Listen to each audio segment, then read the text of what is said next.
We're good. I'm going to hold the mic.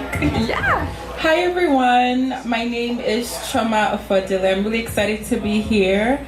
My presentation is Respect versus Voice, Navigating Cultural Expectations and Self-Advocacy. Off the top, is this a topic that the people in the room here can relate to? Yeah. So as I mentioned, my name is Chioma Ofodile. I'm currently an LP, so I'm working towards licensure. I also own a business in which I engage in different workshops as well as an upcoming podcast. So I'm really excited for that. And you can follow me at Chioma Learns, and that's for all social media platforms. But I'm mostly active on Instagram right now. Thank you. Technical difficulties. Try the other one. Point it towards the computer.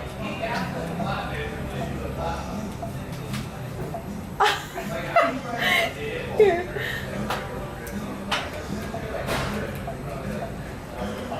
Oh, so it's trying to fight me. 1 second, y'all.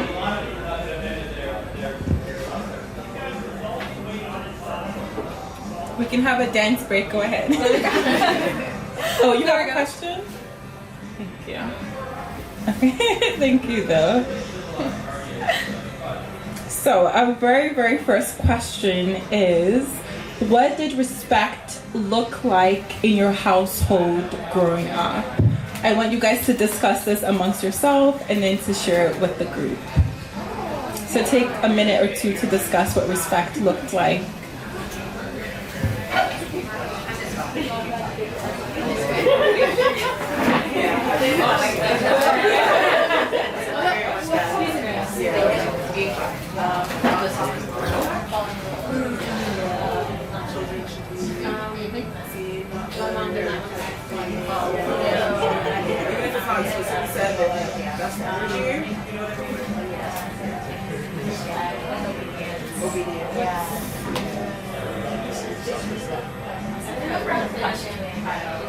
Why, like, I don't know, parents or like younger person who's like usually older than you, like the reasoning. Yeah. What are some common themes that I'm hearing? We can regroup now if that's okay for the sake of time. So something that I heard off the bat is to be seen but not to be heard. What are some other themes that the group came up with?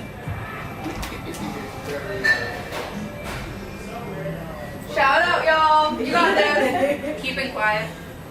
Okay, so silence, emphasis on silence, back to that idea of not being heard. Don't say what you're thinking, don't say what you're feeling, this element of suppressing self. Following rules. Okay, follow the rules. Can't say no. That's an important one when it comes to consent and boundaries. What decisions does that lead to? What are the implications of that if we get the message that we can't say no, that we can't push back, that we can't disagree? How does that impact us in other spaces, within the family, outside the family? So this conversation is not about choosing culture or self, but how can we navigate both intentionally? So for a lot of us, I'm Nigerian, I'm Igbo, that's the tribe that I'm from. So I come from a pretty collectivist culture, and so there's emphasis on family responsibility, obeying the rules, that idea of children and women should not be seen, but should be seen but not heard. And that leads to implications in our day-to-day life. There's emphasis on harmony, keeping the peace, making sure that people, especially people who are in positions of power, such as parents, men, etc., are at ease. And then the needs and wants of other people sometimes are not taken in as much priority.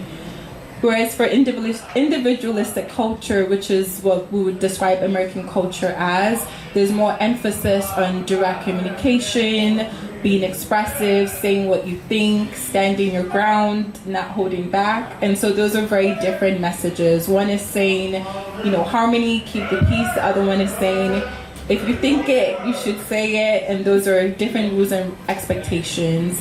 And for most of us, we're often navigating both cultures simultaneously. And so respect is often behaviorally defined, so being mindful of the tone of how you speak to your elders, for example, when you say it, as well as obedience, that emphasis on like following the rules, following the regulations. You don't talk back. Mom said so and so, you do what mom says without question. Whereas voice is often value-based. So what is your personal truth? What are your specific boundaries? And sometimes that doesn't always align with the cultural expectations of respect. So for example, if your personal value is self-advocacy, for example, that might not align with the cultural value of keep the peace, you don't speak out, you just kind of nod your head and you keep things pushing. So as someone already said, messages become internal rules. So speaking up is seen as being disrespectful. Disagreement is seen as disobedience. And there's that emphasis on being silent is the way to go. It's a way of showing respect, a way of showing maturity. And these can be reinforced through approval. So if you're silent, if you are seen but are not heard, you might be seen as the good child, the golden child, or the child who maybe is more outspoken, doesn't take nonsense, says what's on their mind. There might be disapproval and or shame. And if you come from a collectivist culture, there's really emphasis on harmony and fitting in, rather than, stepping outside the norm. So that can also lead to consequences as it relates to maintaining healthy, wholesome relationship with loved ones. And so sometimes it can reinforce that community versus self, respect versus voice. And so these beliefs are nervous system responses, and they might trigger anxiety, fear, guilt. This is something that I see. Most of my clients are people of color, and this is something that comes up very often, is feelings of guilt, shame, anxiety, etc. Just an overall sense of feeling threatened by the idea of advocating for self within family, within professional spaces, etc. And this is an important conversation to have. So, what is the main conflict? The main conflict for a lot of us is, if I speak up, I could potentially risk a relationship with so-and-so loved one. However, if I'm silent, it can also lead to self-abandonment. And those are two extremes. And I want to kind of emphasize that the goal is not to eliminate said conflict. So it's not for you to not feel that internal pressure of the back and forth, the push and pull, but to kind of increase tolerance with feeling that discomfort. And sometimes it does mean leaning towards the needs of the community, and sometimes it looks like leaning towards the needs of yourself as an individual. So it's not a, if I choose this choice of, community, I have to choose community all the time. Sometimes you need to prioritize your needs, and sometimes you need to prioritize the needs of community. And it's kind of up to you, based on your values, based on your needs, your wants, your sense of harmony, your particular culture and or family context, to determine what that balance looks for you and what situations you need to lean into community versus leaning to your individual needs. So let's talk a bit about minority stress. So, this is a BIPOC collective for therapists. This is something that we can all relate to. Oftentimes there are two sides to the coin, right? There's the external aspect of things that we're dealing with, such as racism, having to prove ourselves in workplaces, maybe not having community in workplaces, and the implications that have on our quality of life, on our well-being, maybe not fitting in, not understanding certain jokes, etc. And then there's also that internal pressure within the home, that expectation to kind of fit in, to keep the harmony, family expectations of who you should be, who you shouldn't be, what you should think, what you shouldn't think. And there's oftentimes emphasis on appearances and things appearing good, and not sometimes always that emphasis on things being good. And that can be something that is difficult to navigate, both the external as well as the internal.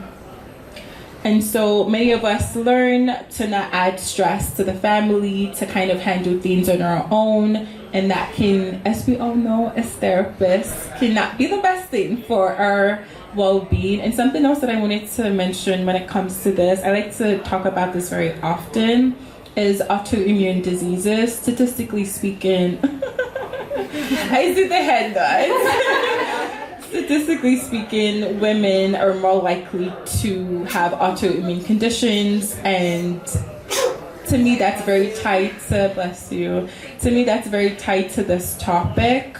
For a lot of us, there's emphasis on, oftentimes men are given the space to feel angry but not sad, and oftentimes women are given the space to feel sad but not angry, and constantly suppressing your anger. And anger is very tied to our self-advocacy. And then when you tie in other aspects, especially the, being a Black woman and the desire to not be perceived as angry, etc., that can lead to a lot of suppression, and that can literally kill us. So it's really, really important to advocate for self, because anger is that emotion that allows us to do that, oftentimes than not. So, so when we suppress our emotions, when we suppress our anger, it doesn't allow us to advocate for ourselves. And that's extremely, extremely important. That's something that I really preach in my work as a therapist. As I mentioned, I work with mostly people of color, and so I always emphasize in my first session, I want you to disagree with me. I want you to have a different perspective. I want you to challenge me. If I say something and you're like, girl, that does not fit, I want you to say that. As long as you're being kind and you're being respectful, I'm really open to hearing what you have to say. And I've noticed that clients react very positively to that, because sometimes they don't, maybe that might be the first time that someone has said, it's important for you to disagree with me and be open. I want to hear your opinions. Be as opinionated as possible. I want to hear what you have to say. That's really important. So, respect does not equal agreement. And so how can we navigate this? It can look like honoring, your cultural values, and that might look different for different people. For example, someone whose family comes from the Caribbean versus someone whose family is like West African, etc. That might look different for different folks. And so it's important to honor the cultural values, and when you're trying to find that balance between honoring the individual but also honoring the community, and also being respectful of your language and speaking in a calm way. Those are all ways to kind of advocate for self. And I want to say a really, really important, caveat, which is you can do all the right things. You can say things in the most calm, open, compassionate, understanding, yada, yada, yada. But because you're going against the norm, it can still be perceived as being disrespectful. I want to emphasize that. And so because you're disrupting the norm, you're going against expectations, etc. So you can say all the right things, do all the right things, but it still be perceived as disrespectful. And respectful delivery does not guarantee respectful reception. And so what do you do in that case where you do express yourself and you're respectful, your definition of respectful, but inherently by pushing back, it's seen as disrespectful. So you do not over-explain, you do not collapse your boundary, you do not chase approval. So it can be really, really difficult to do this, but it's extremely important to hold your ground in this situation and to, again, be respectful, but to not over-explain in the process, and to stay consistent, to stay as calm as you possibly can in that situation, and to know that being misunderstood, your words being misinterpreted is all part of the process. And another thing that I also want to emphasize is discomfort is required. When you're going against the norm, it's important to know that you need to kind of sit with that, increase your tolerance when it comes to sitting with your discomfort of people not approving of you or liking you or perceiving your actions as disrespectful. However, people feeling disappointed, disrespected, upset does not mean that you shouldn't advocate for yourself or you shouldn't set those boundaries. And the discomfort that you're feeling does not mean that you're in danger. Oftentimes that discomfort can lead to feeling like you're in danger, and it can lead a lot of people to kind of back down and not continue on that path of setting those boundaries. So discomfort is often a process of growth, and the more you can sit with that discomfort, as we tell our clients, the more you can get used to that discomfort, and it doesn't feel like the worst thing anymore. It's more so part of the process. So let's talk about emotional regulation versus people pleasing. Many of us, as we already talked about, are taught to keep the peace, and that can lead to people pleasing because we're constantly suppressing ourselves to monitor the emotional and or physical behavior of other people to make sure that we're in good faith with other people. And I want to emphasize that you're responsible for your behavior, you're responsible for your tone, you're responsible for your emotional regulation. However, in setting those boundaries, you're not responsible for how another person reacts or how they behave or their emotional regulation. It's up to them to learn how to self-soothe, to regulate their emotions amidst the discomfort that they're experiencing. Again, your job is not to regulate other people's emotions, okay? But rather to focus on regulating your own as you're sitting with that discomfort. Let's talk about some practical self-advocacy. For the sake of time, I'm going to rush through this one. So you lead with respect. So this can look like saying, I understand where you're coming from. Then stating, your boundaries very clearly. This is what I need. Insert whatever your needs are. And then wrapping up with holding the boundary and saying, I'm still going to move forward with so-and-so decision. Not over-justifying, not apologizing for your needs. That's really, really important. And then allowing the people to sit with the discomfort as well as allowing yourself to sit with the discomfort of setting said boundary. And so we're going to do a quick discussion piece. So you have to make a decision that your family disagrees with. So this can be a career decision, a relationship decision, moving out. How would you navigate said circumstance? So here are some questions to think about. How would you communicate this respectfully? What reaction would you expect? And what would make it difficult to kind of stay firm in your boundary? And we'll take only a minute for that.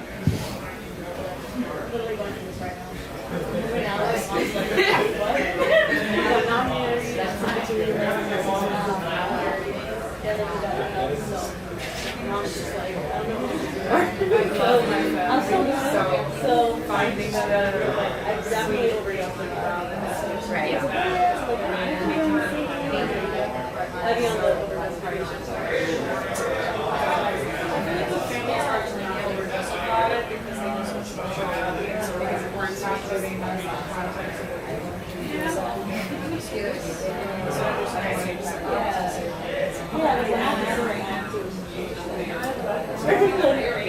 What are some of for the sake of time, we do need to wrap it up here. What are some of the responses that you shared as a group?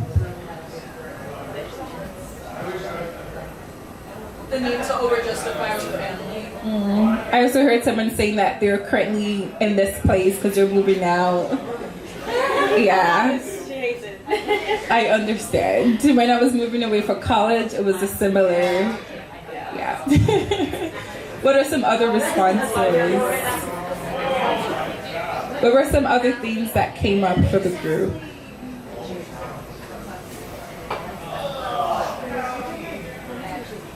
For the sake of time, we're going to transition to the next slide. So something else that I wanted to say as therapists, though this PowerPoint is targeted towards us as individuals, we are therapists. And so I also want us to reflect on the modalities in which we're taught, because oftentimes a lot of the interventions that we're taught is from a Western perspective, and that doesn't always honor the cultural perspective. And so pushing assertiveness too quickly might be something that we engage in, framing collectivism as dysfunction or missing the cultural nuance for that particular individual. And so things to kind of reflect on is, do I equate silence with lack of insight? Do I push clients to comfort, setting boundaries before they're ready? And culture responsive care looks like supporting their voice without maybe emphasizing disconnection of like cutting your family off completely. That might work for some people, but not for everyone. And then closing statement here, self-advocacy in communities of color is not so much about becoming more individualistic, but rather expanding your voice while maintaining your sense of identity and connection. And something else to think about is, how can I advocate for myself without abandoning, your cultural values and or norms? What parts of my culture do I like, do I want to hold on to, or what parts am I not the biggest fan of, and do I want to let go because it contradicts with my core values? And lastly, you can be respectful. Again, I want to emphasize that. You can be respectful and still be misunderstood or seen as disrespectful because you're going against the norm. But it doesn't mean that you shouldn't advocate for yourself. It more so means that it's important to kind of sit with that discomfort and learn to tolerate that discomfort and trust that other people need to also do the work to self-soothe when they're feeling the discomfort of boundaries being set. Here are the references. Thank you, and you can follow me at Chioma Learning.